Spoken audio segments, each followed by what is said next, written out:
Dan hari ini, saudara, polisi menggelar perkara pengemudi ojol ditabrak Rantis Brimob. Gelar perkara dilakukan di Gedung Propam Mabes Polri. Gelar perkara akan dimulai pada pukul 9.30 pagi di Gedung Propam Mabes Polri. Gelar perkara dilakukan usai polisi memeriksa 7 anggota Brimob yang terlibat dalam insiden kematian Afan dan menemukan unsur pidana.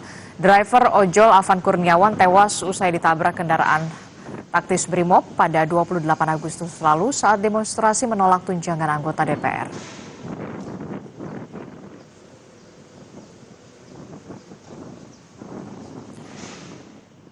Lebih lengkap soal gelar perkara mobil polisi yang menabrak ojol kepada jurnalis Kompas TV sudah ada Renata Panggalo dan juru kamera Julian Fernando melaporkan langsung dari Mabes Polri Jakarta. Renata, jadi nanti gelar perkaranya akan seperti apa yang dilakukan oleh polisi hari ini dan fakta apa saja yang kemudian ingin digali atau dicari oleh polisi? Ya, Disti, biasanya kalau gelar perkara itu polisi mengundang sejumlah pihak termasuk dari pihak terlapor, pelapor dan juga ahli yang kredibel untuk memberikan kejelasan dalam suatu perkara yang sedang diusut. Sehingga kalau yang kita dapatkan informasinya memang ini akan mengundang sejumlah pihak juga dari polisi dan juga pihak eksternal. Kalau dari pihak eksternal sejauh ini kami mendapatkan bahwa polisi akan melibatkan pengawas eksternal yakni Kompolnas dan juga Komnas HAM. Sementara kalau dari internal ini ada Itwasum, Bareskrim, SDM, Divkum, Bid Propam Korbrimob Polri, serta di Propam Polri. Jadi memang ada beberapa pihak yang akan turut diundang dalam gelar perkara ini dan kami masih menunggu kedatangan dari pihak-pihak tersebut termasuk dari 7 anggota Brimob yang terlibat dalam insiden kematian dari driver ojol yaitu Afan Kurniawan pada tanggal 28 Agustus lalu.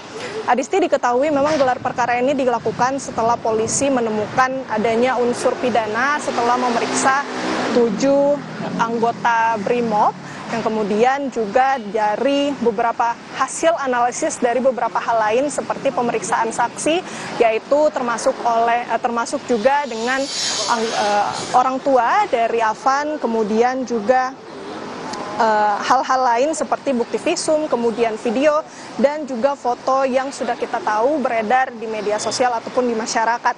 Dan gelar perkara ini juga turut mengundang beberapa pihak termasuk pengawas eksternal dengan tujuan agar bisa memastikan transparansi dan akuntabilitas penanganan kasus.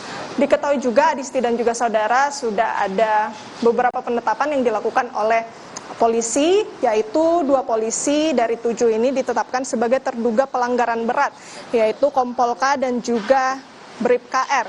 Dan keduanya ini rencananya akan menjalani sidang etik masing-masing pada hari Rabu dan juga hari Kamis. Dan mereka terancam sanksi pemberhentian tidak dengan hormat atau PTDH. Sementara 5 dari 7 polisi yang terlibat ini akan menjalani proses etik setelah sidang terhadap Kompolka dan Bribka-R selesai. Semuanya ini sedang dipatsus selama 20 hari ke depan sampai dengan tanggal 17 September mendatang. Tentu masyarakat menuntut adanya kejelasan dan pengusutan yang terbuka oleh polisi dan hal ini pun juga sudah ditanggapi oleh Presiden Prabowo Subianto yang meminta agar polisi bisa melakukan atau menjalankan proses hukum terhadap 7 anggota Brimob ini dengan cepat, transparan, dan juga dapat diikuti secara terbuka oleh publik. Sehingga dapat kita tunggu nantinya gelar perkara yang akan digelar pada pukul 9.30 di Gedung Propam Mabes Polri. Adisti. Oke, nanti kita akan lihat bagaimana hasil gelar perkaranya yang dilakukan oleh polisi. Terima kasih informasinya jurnalis Kompas TV Renata Panggalo dan juga juru kamera Julian Fernando melaporkan langsung dari Mabes Polri.